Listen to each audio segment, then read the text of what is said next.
जय श्री राधे। हर हर महादेव। आज 11 जून की कथा जो भोपाल में हो रही शिव महापुराण महामृत्युंजय शिव महापुराण वह संपूर्ण हो चुकी है।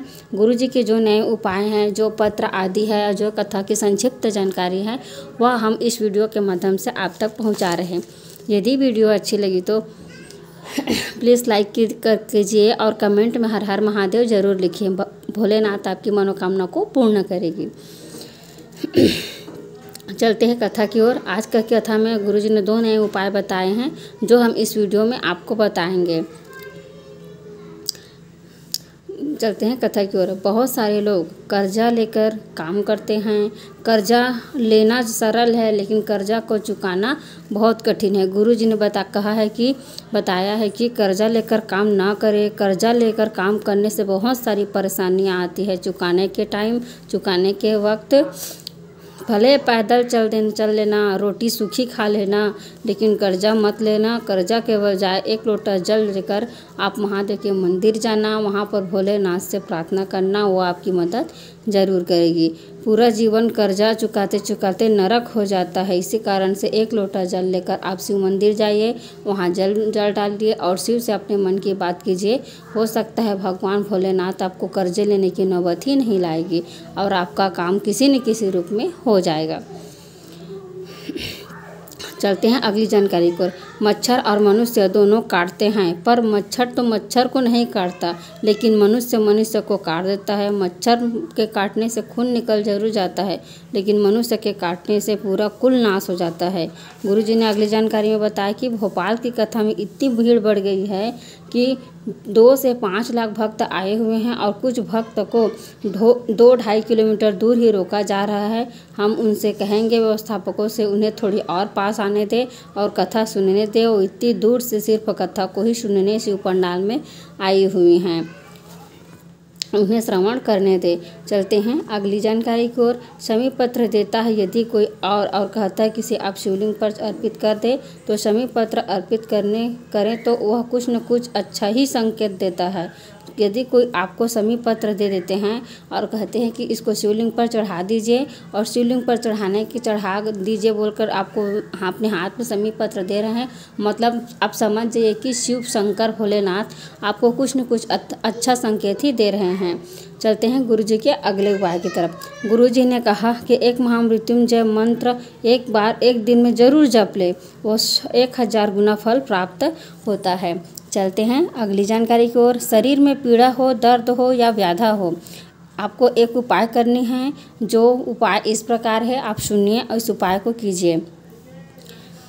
एक कटोरी में दूध ले लीजिए। उस दूध को लेकर जाइए शिवालय, शिव पर धीरे धीरे अर्पित कीजिए और उसके बाद जल अर्पित कीजिए। और महामृत्युंजय का मंत्र है जो जपते रहे। किसी भी दिन इस उपाय को आप कर सकते हैं, इसमें कोई दिन तिथि नहीं है। महामृत्युंजय जपते जपते धीरे धीरे दूध को शिवलिंग पर चढ़ाए। शिवलिंग पर चढ़ाने के बाद उस दूध अर्पित करने के बाद जल अर्पित करें और जल झेलकर उसका 3 बार आचमन करें और जिस जगह रोग है या फिर कुछ दर्द वगैरह है वहाँ पर लगा लीजिए। उस जल को 3 बार आचमन करना ज़रूरी है। यह बहुत ही बड़ा असरदार है, इसको कीजिए। चलते हैं अगली जानकारी को। दौलत और लक्ष्मी के 2 चरण होते हैं। वह 2 अच्छे कार्य जो करता है उसके यहाँ लक्ष्मी टिकती है और जो गलत उपयोग में लाता है उसके यहाँ लक्ष्मी नहीं टिकती है।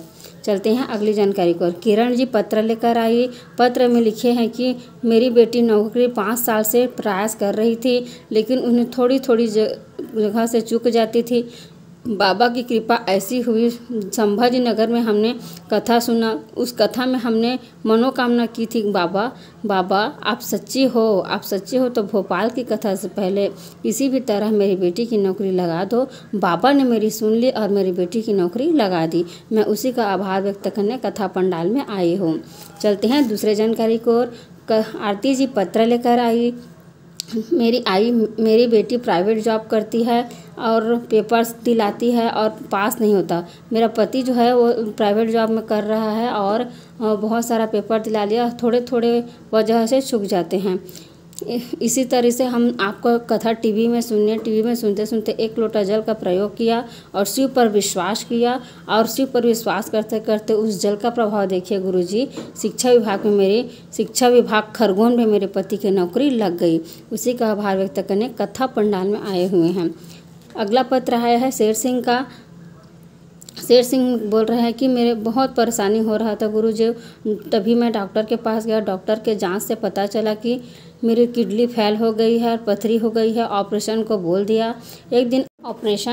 दिया। एक दिन में 8 बार डायलिसिस कराना पड़ता था।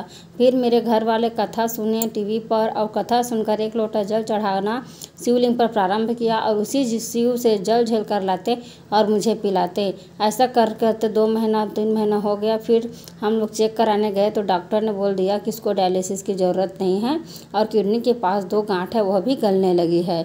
शिव की महिमा बहुत अपरंपार है। इसी का आभार व्यक्त करने हम कथा पंडाल पे आए हुए हैं। मेरी अगली कथा 19 से 25 बिहार में होगी, जो नंदीश्वर महादेव की कथा होगी। उसमें नंदी के सिंगों के बीच से दर्शन से क्या लाभ है, नंदी के पैरों से में क्या लाभ है, यह सब कथा उस कथा में हम नंदीश्वर शिव महापुराण में हम बताएंगे। और आपको यदि मौन रहकर आप नंदी पर पास जाए, नंदी को पैरों को